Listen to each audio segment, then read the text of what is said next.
So welcome for the importance of engaging faith communities and responding to elder abuse, an introduction for E-MDTs. We're thrilled to have you here. We're grateful to the Office of Victims of Crime, which provides the grant. Anything we say here today is the opinions of the presenters and not the OVC or OVW or the Department of Justice. So we're grateful to have you and your expertise. If you have any questions at all and need something, per the usual, mute unless you're speaking, use the chat feature for questions. And if you have technical issues, email me instead of Marty, and we'll do what we can to help you on that. I just today figured out how to redo the little chat so I can do the individual people instead of the group chat if need be. And if you need a thought on that, I'll be happy to tell you about that. You have to start a new chat file. Okay, so next.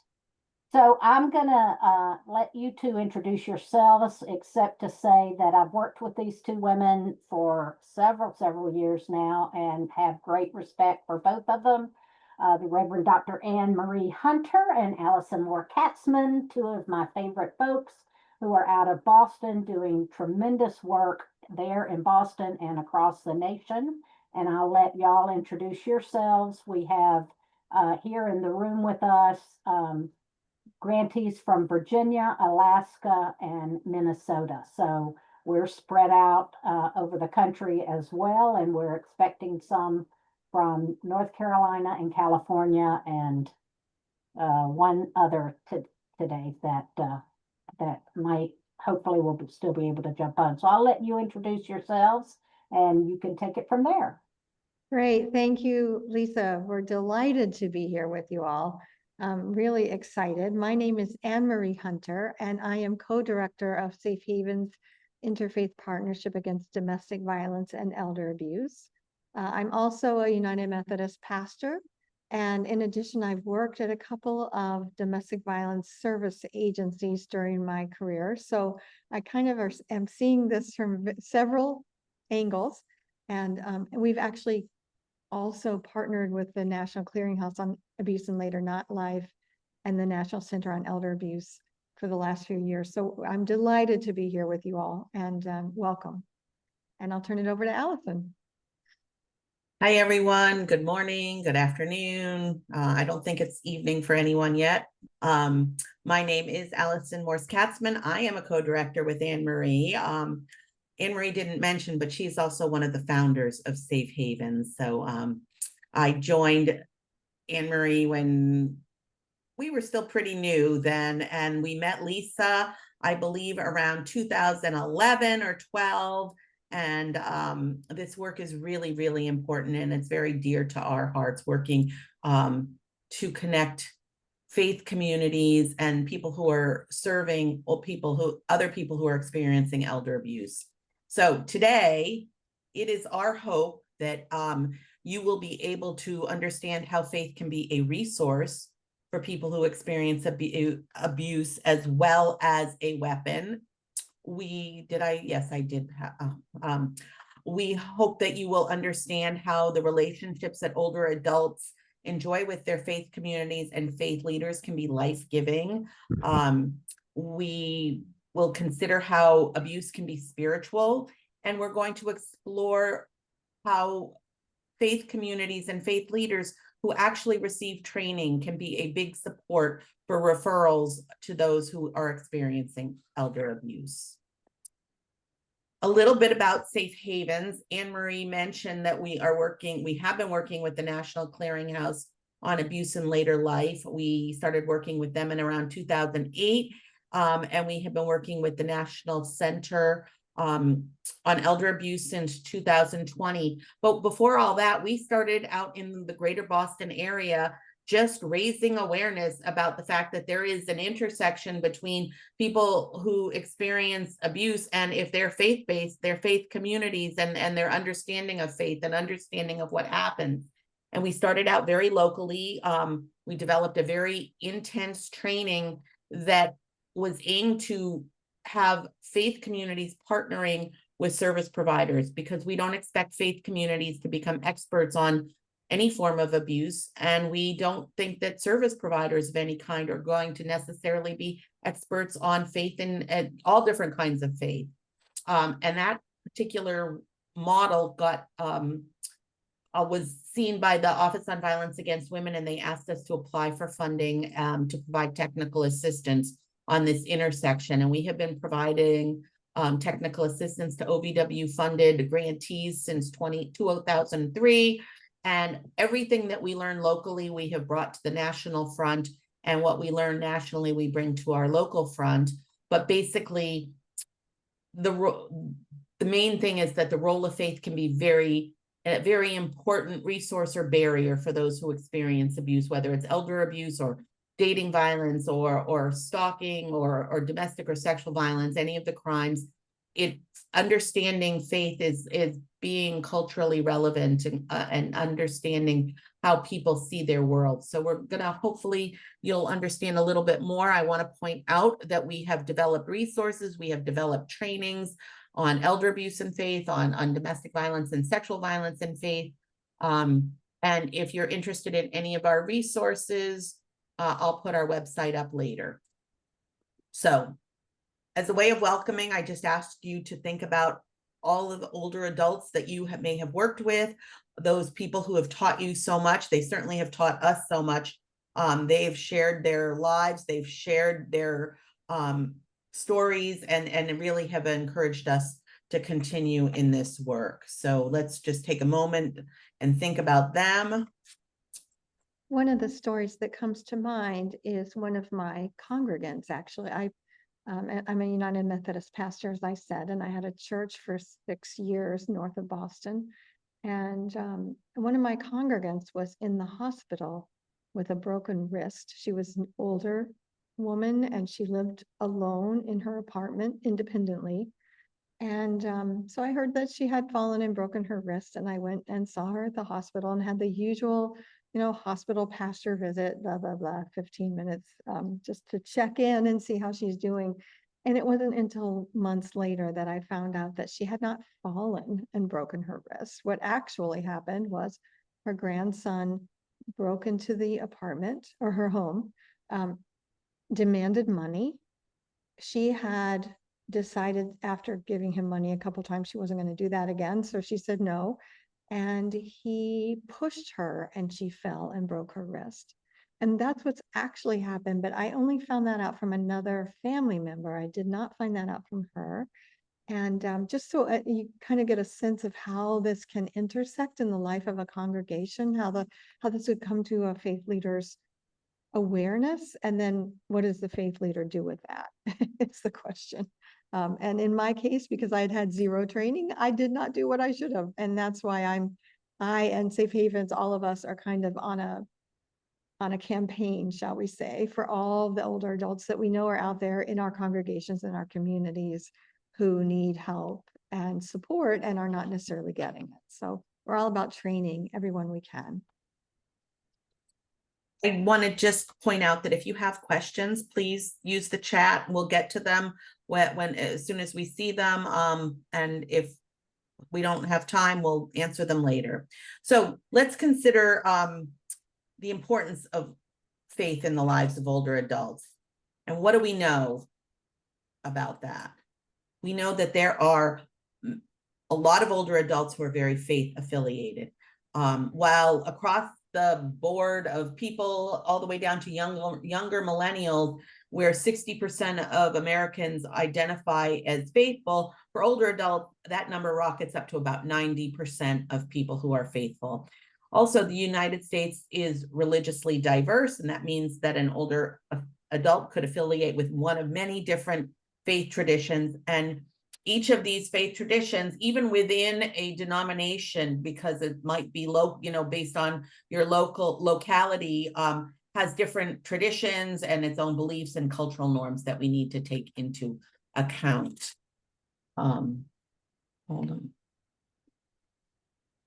Older adults aren't only faith affiliated, but they're also deeply engaged in the lives of their congregations. The American Psychological Association reports that half of older adults are active in their faith communities weekly. So if you're thinking about that, if they're all going to their faith communities, it might be a good place to reach out.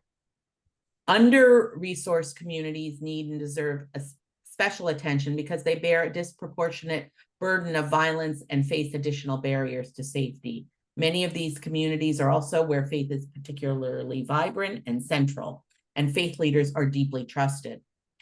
Partnerships with these faith leaders could be key to working in those communities. Did I skip something, Anne-Marie? Oh, I think I did. I did. I was so excited about talking. Let me just add, I'll let you take the next one, but let me just ask a question. If you all could put in the chat, if you have had any experiences working with faith leaders or with faith leaders in marginalized communities. And if you have they been good, not so good? If you want to talk about it. And we're happy to have a conversation if there's something that you want to bring up. We don't want this to be just Anne-Marie and me talking the whole time. So we also know that survivors are already reaching out to faith leaders. There was a study done in Georgia. It's a domestic violence study, but we're extrapolating since there's almost no research on elder abuse and faith. But that more abuse victims in their study reached out to their faith community, and in this instance they said church, but that could be synagogue, temple, mosque, etc. Reach out to faith leaders than other helping professionals combined. And then also that during a trauma, people are more likely to seek the aid of their clergy person or their faith leader. So that kind of was interesting to us when we were looking at research. There's also a Canadian study, it's Elizabeth Potniak's, who is showing that older adults even name the name of the faith leader that they would reach out to. The older you are, the more likely you are to have a specific faith leader name that you would reach out to if you were facing abuse. And that only makes sense because faith leaders are people in the community who are trusted and known and respected. And so, of course, people are reaching out to them for help. So the long and the short of it is, no matter what community we're talking about, if you are wanting to get information or services or just build trust with older adults, it's the faith community is a really good place to start.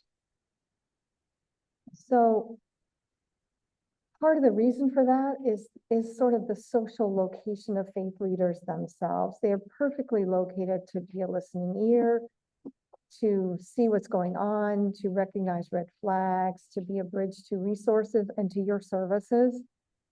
In addition, they know members of the congregation well. They know families across generations. They visit, as you heard me say, they visit in homes and hospitals and nursing homes. They are trusted, very trusted confidants. They're very important gatekeepers as well. They can speak with moral authority about marriage, relationships, and gender roles within relationships. They can respond. They're well equipped to respond when faith is used as a weapon. They are involved in life events when violence may increase or become more apparent. And they are also usually culturally competent, relevant, responsive. They usually have a pretty good bead on what will work within the congregation and what just won't. So it's a really good sort of litmus test for which of your resources will be helpful, which not so much. You know, they're very helpful with all of that. So they can also be allies. And this is the next slide, Alyson. Rabbi Lipschitz was saying that they found that when they had rabbis and other faith leaders speaking out in their community, it made a big difference. We believe that faith leaders can be really effective when addressing abuse. They have sort of a moral voice and a public pulpit and can reach the wider community, and they set norms and values within a community as well. So for all those reasons, they can be really helpful. But at the same time, if victims of abuse or elder abuse are hearing silence or condemnation from their faith community, they are also receiving a very powerful message about not talking about it, etc. So it really can be a fulcrum moment how your faith community responds. Wonderful abuse in later life counselor, etc. Katie Galinas here in Massachusetts told us that she was working with a woman who was Roman Catholic, deeply, deeply religious. And when her husband retired, there had been years and years and years of abuse, but when her husband retired, he was around more and it got worse. And she decided, I have to do something. So she went to her priest, made an appointment, and told the whole story. And to her surprise, his response was, this is not part of a Catholic marriage. So if you need to live separately, that's what she wanted to do. She didn't want a divorce, but she wanted to live separately. And he said, if you need to live separately to be safe, that's what you should do. So she found an apartment. She's about to sign on the dotted line. And she thinks, oh my gosh, this is a different priest because now I'm in a different parish. And what if this priest thinks something different? So she goes and makes an appointment with priest number 2 and tells him the whole story. And he says exactly the same thing. She's so surprised because that's not how the church responded when she was younger. Anyway, she's just about to make the dive and sign on the line. And she thinks, what about my childhood priest who was retired and living in the neighborhood? And so she makes an appointment. She goes to talk to him, tells him the whole story. So this is burdensome. And honestly, if I were dying of cancer, I don't know if I'd get 3 opinions. That's how important this was to her. She told her childhood priest, and he said exactly the same thing. If you need to leave separately to be safe, that's what you should do. And she was surprised, first of all. She got the apartment, and later she said, these are my happiest years. She says, I have my cats, I have my grandchildren, I have my own space, I'm safe. She said, I do not have 2 dimes to scrape together, but it's okay. I have everything I need, and these are the happiest years of my life. And Katie said, well, what if any of those 3 priests had said, nope, don't do it? She said, I never would have left. So you can see the role of, as someone said in the chat box, of permission giving, and the role of saying, yes, your faith community will stand with you while you go undertake this journey to safety. And that's super, super important. So just to throw that out as a kind of an inspiring story for all of us, that I think with the support that they need and with the training they need, faith communities really can be. So we know that based on the data that we've provided you, we know that the majority of older adults are faith-based, but what does that mean and how is that going to play out in their lives? And Anne-Marie gave you a little bit of a hint, but we have learned that an older adult's faith can be critical to how they see the world, just like it might be for a younger person, how they understand their own identity, make decisions, and find healing and wholeness. Faith can validate someone's experiences, and some adherents, like the woman that we just heard about, won't make any changes without the approval of their faith leader. So for those kinds of folks, moving forward with a decision or new action is going to be, it's going to be critical to have some kind of approval or some kind of support from their faith leader. And that means that those faith leaders can have a tremendous influence in a situation or in decision making. And if they don't understand abuse, that could be a problem. We also know that that abuse can have a spiritual component. Older adults can suffer spiritually as well as physically, financially, and emotionally. In addition, we know that people who perpetrate abuse will also use faith, religion, and tradition as a tool to manipulate and control an older adult. Many of us don't think about spiritual abuse when we're thinking of all the forms of abuse, but it's worth considering, especially for older adults who are faith-based. And while it is worth considering, we unfortunately don't have time to consider it today. So maybe if you're interested, we'll come back and talk about that. We could talk about that for a long time, I know. Anyway, In any spiritual community or faith tradition, there are ways in which an older adult may perceive faith as a support when they're experiencing abuse, and other ways that that older adult may feel that faith is a barrier. And it's important to recognize that it's not all black or white. It is going to be, sometimes it's helpful and sometimes not so much. So let's talk about that a little bit more. In terms of being a barrier, I just said that we've been saying all along, many Americans are faith affiliated, and faith can be a source of strength, courage, and connection.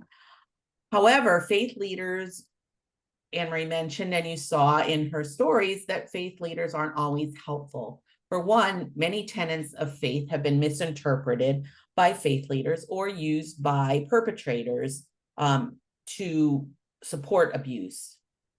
Survivors sometimes sacrifice their own safety to protect an abuser, to keep the family together, to honor family honor, to maintain peace in the home, to safeguard religious values such as forgiveness. Also, faith leaders may not have received training. Most faith leaders haven't received training on elder abuse.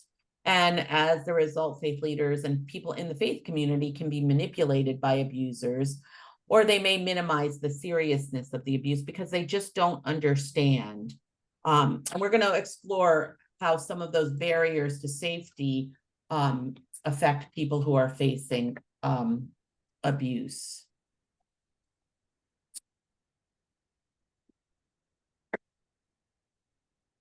When faith leaders haven't received training or resources, they're not going to be able to respond appropriately to victims of elder abuse. And think about it. I mean, we don't send police into a dangerous situation without training. We don't send firefighters into a dangerous situation without training. So why would we want to send our faith leaders into a dangerous situation when it comes to abuse? They need to have some form of training.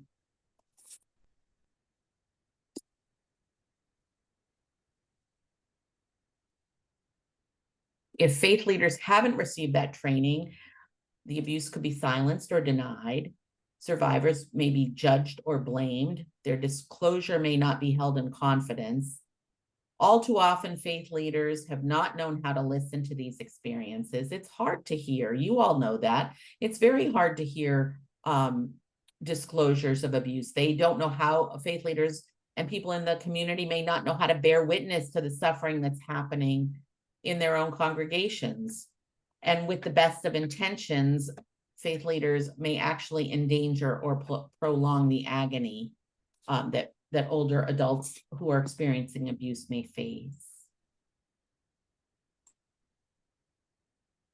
So this was at the very beginning. This was a while ago, we admit, but this was an opportunity where we actually sat down with a group of older survivors in 2009. This was, Anne-Marie mentioned Katie Galinas, an advocate here in the north of Boston, and we sat down with her group of older survivors, and we talked to them for hours about this intersection of elder abuse and faith, and we asked them what was the message that they would want faith leaders to hear, and they said, getting trained should be at the top of your list. That they should understand how to support those people in their community. And you all already understand about all the different ways elder abuse may be perpetrated, but if you're a faith leader, probably don't, or just an average person in the faith community, you probably don't understand. I was just on a call with a group talking about elder abuse and how people may experience elder abuse. And this was a group of people who are working at community centers that had programming for older adults. And they all, I think 3 or 4 of them in the short span I was on the call said, I never knew that it could be like this, or I never knew that elder abuse could happen like this, or they just had no idea. And if those are people who are actually working with older adults on a regular basis, think of faith leaders and people in the faith community who won't have any idea. So let's talk about happier times. Or faith can be a resource. I just want to add one more thing about faith being a barrier, though. Just to let you know that sometimes things that in your profession are just our second nature, like confidentiality, for example, are not necessarily something that faith leaders have learned about or understand. And I wanted to tell you about a faith leader I was talking to who was in Wisconsin, and he had called me to talk about the situation because an older adult had called him and talked to him about abuse. And he recognized that it was abuse. He thought he knew what he was doing, but he said to me, she asked for confidentiality, so I only told the leadership council of the church. And I said, well, how many people are on the leadership council? I mean, is this really confidential? Clearly not. But there were 11 people on his leadership council. And I was horrified, but he's well-meaning, he's trying to be helpful. He had no idea. So even the understandings that you may have about confidentiality or safety or things like that, many faith leaders don't have that baseline understanding. And that's one of the reasons why we need to be so careful about talking to each other, working with each other, and doing training and cross-training so that we understand each other a little better. So that when someone says, this is confidential, that doesn't mean, we all know that that doesn't mean share this with the leadership council. So just to give you a heads up about what the disconnect can sometimes be. And again, faith leaders are very well-meaning. They're trying to do the right thing. They have had no training usually. So let's turn, as Alyson said, to faith as a resource. I was a little bit happier. So when I'm talking now with my faith leader hat on, when we learn, when we have resources, when we've had some training, we really can be helpful and allies, as I said earlier. So let's look for a minute about how faith can be a wonderful benefit to a survivor that you might be working with. So Alyson, next slide. Oh, here it is. So the word religion comes from the word religare, and that root, L-I-G-A root, is the same root as in ligament. It is to connect things. So religion is something that connects us. And as you know, abuse strips connections from victims. And so religion can be sort of in that way an anti-abuse, can connect us back or bind us to what's important. So some of those things that are important to people that religion can connect them to is their traditions and rituals, next slide, please, Alyson. Connection in the midst of isolation is what this can be. It can connect us to our language, our memories, our history and country of origin, our identity, including our individual, but also our family, clan, tribe, community identity. All of those, it can connect us to our creator, our God, our great spirit, our higher power. All these are, all the different, that's just a glimpse of all the different ways that people think about a higher power in their lives. It can provide comfort in the midst of tremendous grief and loss. The experience of abuse is an experience of loss and being bereft. And faith can provide comfort in the middle of that. It can also provide resources that can't be taken away. Like the faith itself, the courage, the scriptures, the rituals, all of that cannot be taken away.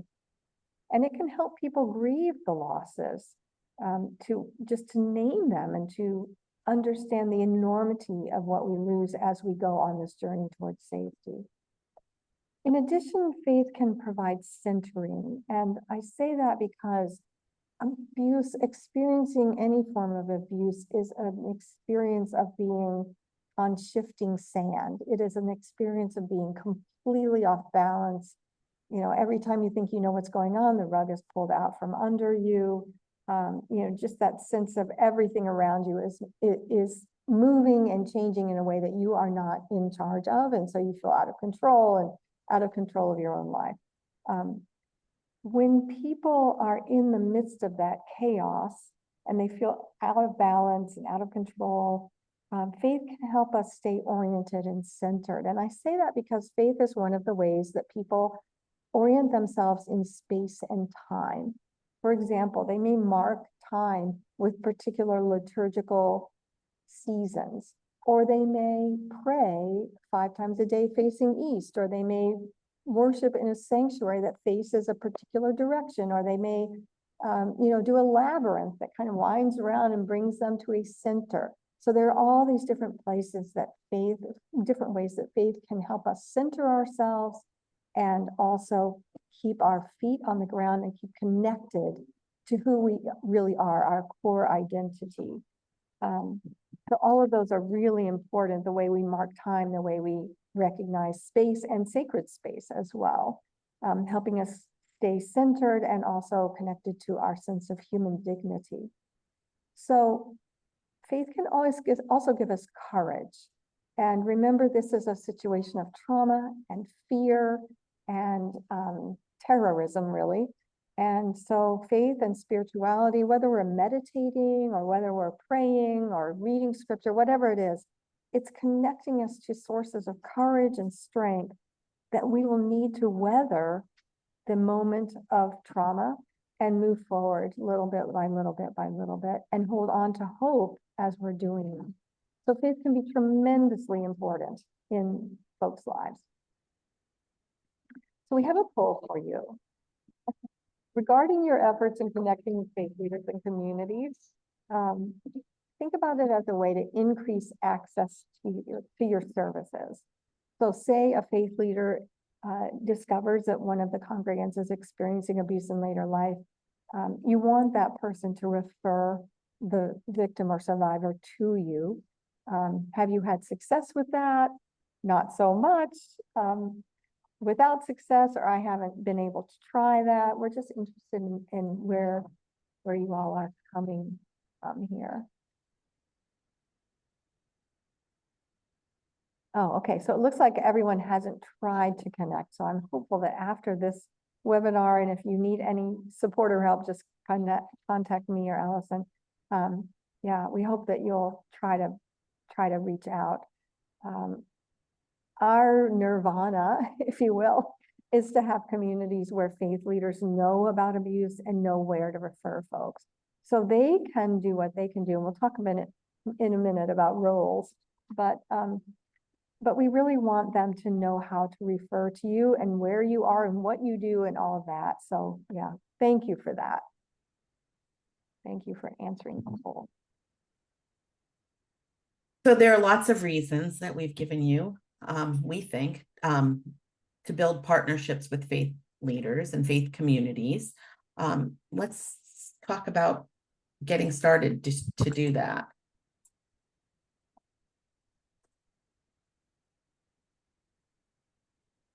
Anne-Marie and I, over the years, have learned that I'm going to group you all into a service provider group, but service providers don't have a wonderful view necessarily of faith communities or faith leaders. They think that a lot of times that may be the reason people are experiencing abuse. If they weren't doing that, if they weren't following that patriarchal religion, they wouldn't feel that way. Now, I don't think that's necessarily the same way for older adults, but let's just go with it.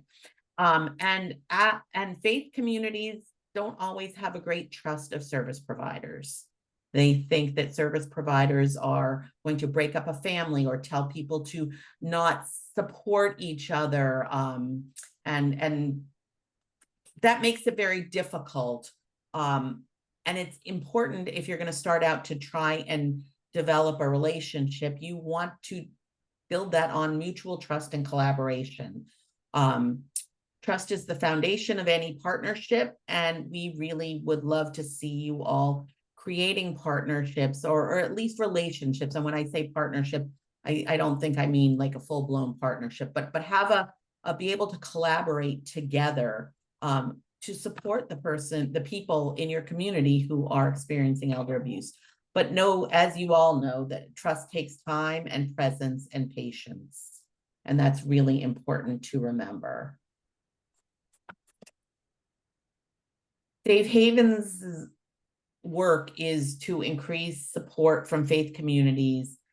And by doing that, that will increase access to your services so that older survivors of abuse can get all the support that they need. This wasn't specifically about elder abuse, but it really does relate to any situation where we're talking about abuse and faith. We were working with a Portuguese community in the greater Boston area, and this agency, Portuguese-speaking agency, was working with their survivors on developing wonderful safety plans, and they were so excited, and their clients were thrilled with the idea of what moving forward, and they would go off for a couple of weeks and come back to the advocates, and they wouldn't have followed through on their safety plans. Now, we all know that things change, but when they finally got down to it, they learned that those people experiencing abuse were not following through on their safety plans because the faith leaders were telling them not to, and that they needed to find a way. The advocates wanted to find a way to be able to work together with those service providers, with the faith leaders, so that they could understand what abuse did and what it was taking from their people in their congregation, and how they could work to support that person together and be able to follow through on the safety plans. And that is, to me, that is a wonderful way to think about what we at Safe Havens want service providers and faith communities to do.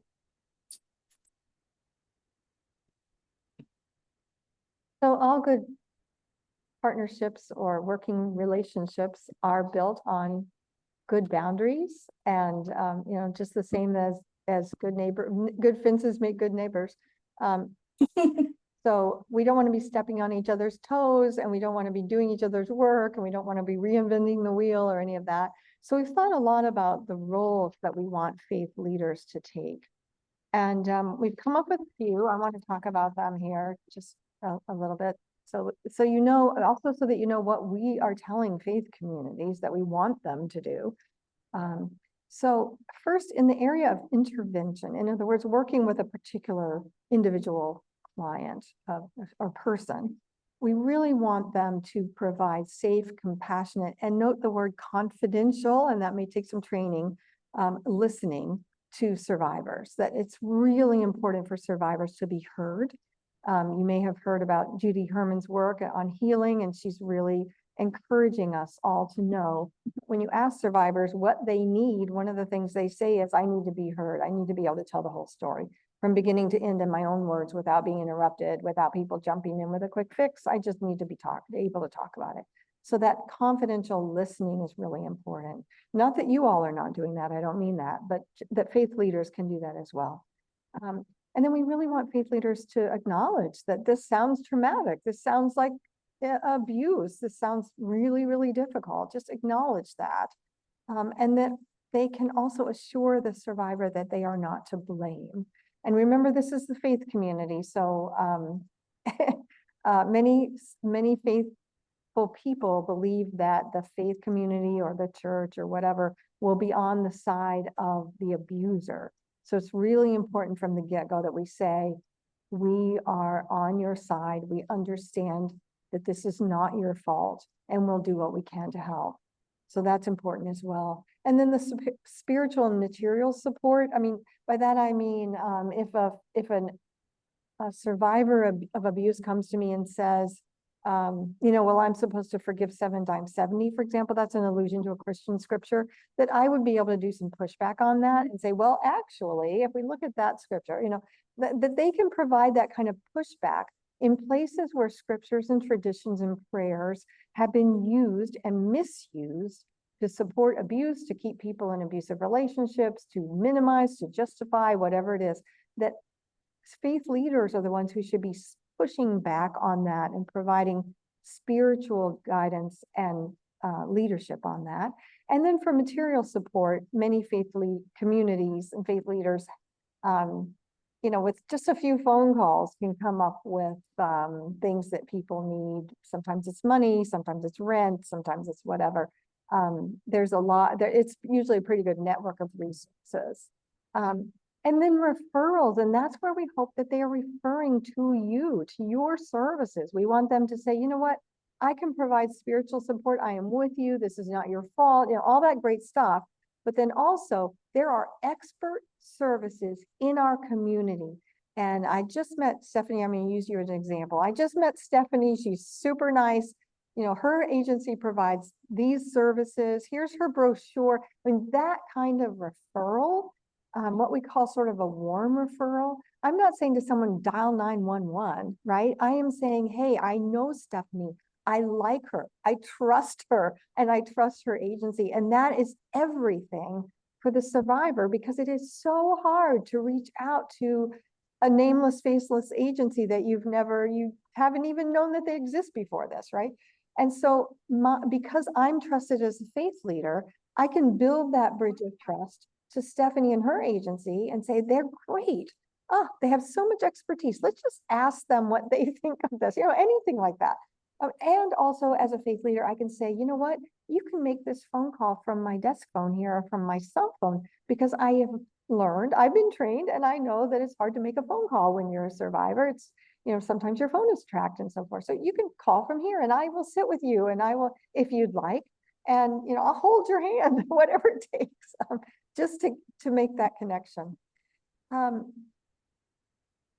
We also want folks to provide, faith leaders can provide a new way of seeing this, a new way of understanding, and also sometimes meeting space. I could say, you can use my phone, or I can also say to Stephanie, if you'd like to come over here and meet with this person, my office is available. Whatever I can do to make it possible for folks to meet up and talk.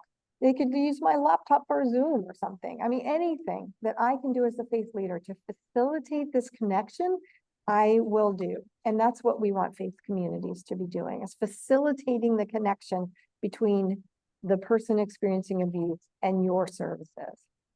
So the second sort of category of role we have for faith leaders is prevention. We have noticed, well, we encourage faith leaders and faith communities to invite you to come and speak, maybe during, World Elder Abuse Awareness Month, or National Weekend for prayer and action on elder justice, or, any time that they feel that it would be great to have someone from your agency come and speak, talk about your services, provide some brochures, that kind of thing, so that folks in the community are starting to get to know you a little bit. And we found that the approach that works well is sort of a public health approach. We all need to know this, because we all know older adults. We all know someone who may someday be, you can frame it in those terms. We all know someone. So we all need to know this. We all need to know where the resources are, and kind of do a public health model for getting information out there, and also distributing resources. Most faith community buildings are used by daycare centers, AA, Al-Anon, exercise class, book groups, scouts, whatever. So a lot of people are in and out of those buildings. So if you can put brochures out about your services, then people from the wider community, I mean, scouts may not be connected to the faith-based congregation, but they're in and out of the building nevertheless. And what that does is give your brochure the sort of reassurance or trust factor of the faith community. So they'll pick up a brochure and say, oh, wait, my grandmother may need to know some of this, or maybe I need to spread this information. So it's a really good way to get resources out into the community. And we also would like faith leaders to provide kind of a social justice context for this stuff within the congregation, and to appreciate that this is not about an individual person who's doing the wrong thing, I mean, the survivor, but rather about a wider issue of ageism and violence and abuse and all of that we need to be talking about as a community, including race, gender identity, ageism, as I said, cultural differences, all of that. all of those can be addressed. So then accountability, and this is what if faith leaders have had quite a lot of training, but we really want to train them to prioritize safety, to avoid being manipulated by the person who's perpetrating abuse. So for example, no more appearing in court as a character witness for the person who's abusive, no more being on their side, no more any of that, right? Avoiding the manipulation, saying no to some of the excuses, no more couples counseling, for example, no more let's get the whole family together and have a kumbaya moment, but rather saying no to those excuses, checking in regularly with the survivor, and framing the issue theologically so people understand that this is a faith journey, a spiritual journey, a social justice issue, etc., and can kind of understand the importance of the faith community supporting this. And finally, the long-term social change, which I talked to a little bit a minute ago, but faith leaders and faith communities have a public voice and a prophetic voice. So we're asking them to condemn abuse, to push back on the ways that faith has been misused to support abuse, the ways to take on those isms that I named a minute ago, racism, ageism, homophobia, Islamophobia, anti-Semitism, all the different ways that people, all the different ways that people do violence to one another, let's say that, to take those on in a prophetic way. We're asking them to keep the conversation going, to not just say, oh, okay, we've dealt with elder abuse this week, next week we're going on to homelessness. We want them to instead keep this conversation percolating and keep it going. We want them to provide, as I said, the theological and spiritual context for understanding this, to use their prophetic voice, to speak out with moral authority that abuse is wrong in any context, and to really make a public stand and take seriously the fact that they can set community norms and values to really take that on. So when you think about partnering with faith communities, the next slide, please, Alyson. I can see that we're running out of time. We want you to think about providing resources to them. Make no assumptions, as I said about the confidentiality thing, make no assumptions that they understand the work. So provide training as much as you can, invite them to training, really try to bring them up to speed in a very kind way, and ask them to train you about what happens in your congregation. What services do you have? What work do they do, right? I'd like do a little cross training and understanding each other, build up trust. Be sure to stay survivor and safety centered, and use common language that we all understand. If you come to my faith community and I'm the faith leader and you're talking about, I don't know, TROs or I don't know, even E-MDT, I would have no idea what you're talking about. I don't know what an ombudsman is. I don't know what APS is. You've just really got to help me join the conversation. So be as gracious as you can, use common language. I will try to do the same because in religious communities, there's the same alphabet soup.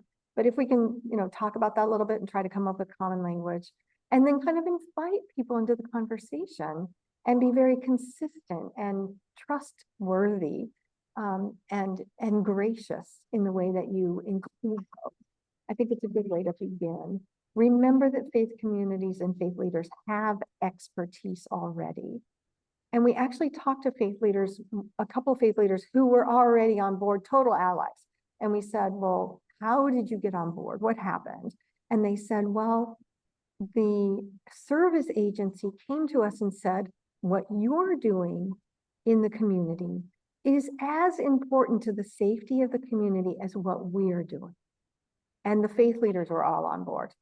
Okay, we get it.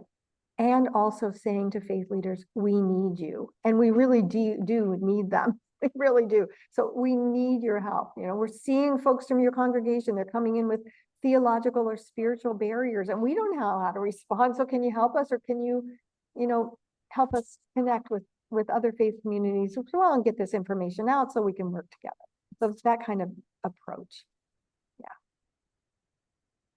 So quickly, we want you to consider next steps. We don't need you to go whole hog, you don't have to run a marathon tomorrow, But think about some things that you could do that would be small little bites. One could be just to learn about the faith leaders and faith communities that may already have a connection to the E-MDT in your community or its members. I mean, maybe one of your colleagues is a member of a faith community and you could go and speak. Share resources with faith leaders and community members. One of those ways could be creating a newsletter for faith communities that can be shared in their bulletins or on their website that explains the work that you do, but without all the alphabet soup kind of stuff. Just basically, are you concerned about older adults in your community? These are some resources that we have that might be helpful. Connect with your area clergy consortium. A lot of the communities have a clergy or ministerial alliance kind of thing. Sometimes it's based on the denomination and it's a broader area, or sometimes it's based in the town or the county. Invite clergy and lay leaders to an online conversation about how they can support older adults. You're looking for them. They have a lot of good ideas. They know their community. They know what will fly. So asking them everyone wants to be asked for their expertise, and their clergy are no exception.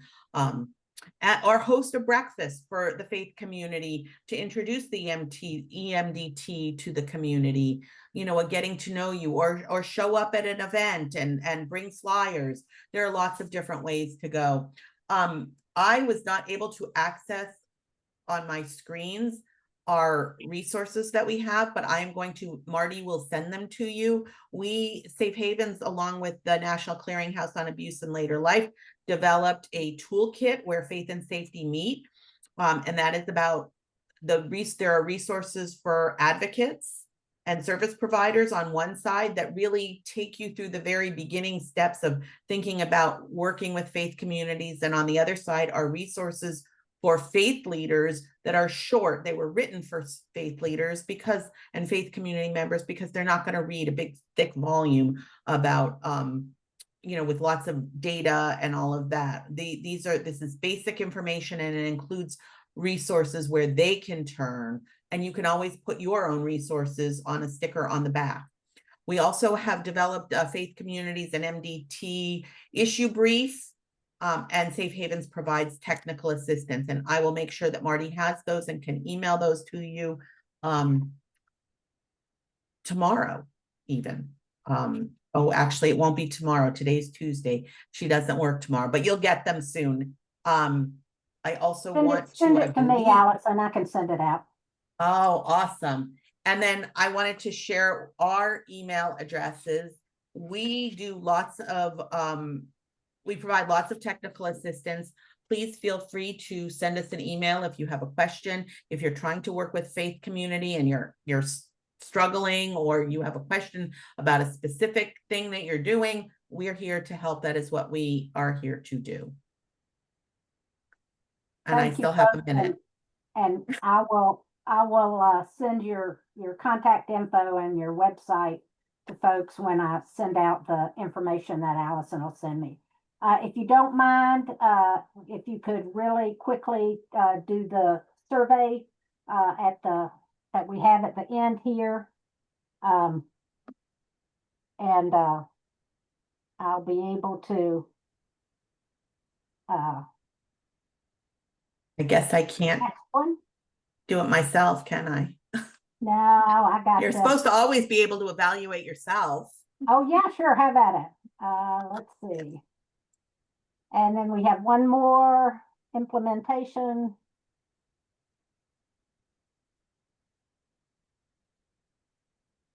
Oh.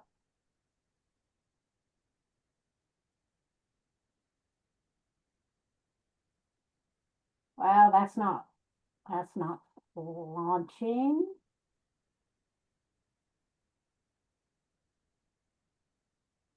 Okay, let's see if it'll. All right, there we are. Plan to implement.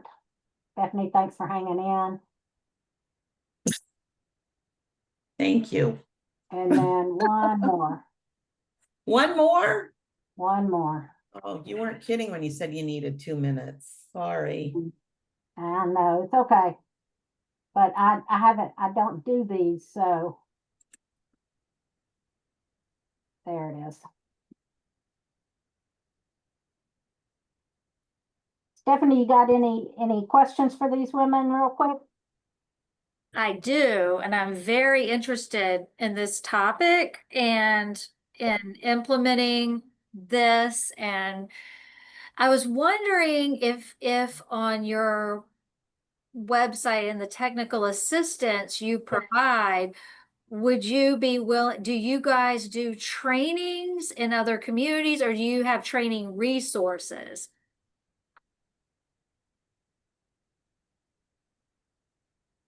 I don't know how to answer that question because you're funded differently than our funding. So we're funded by the Office on Violence Against Women.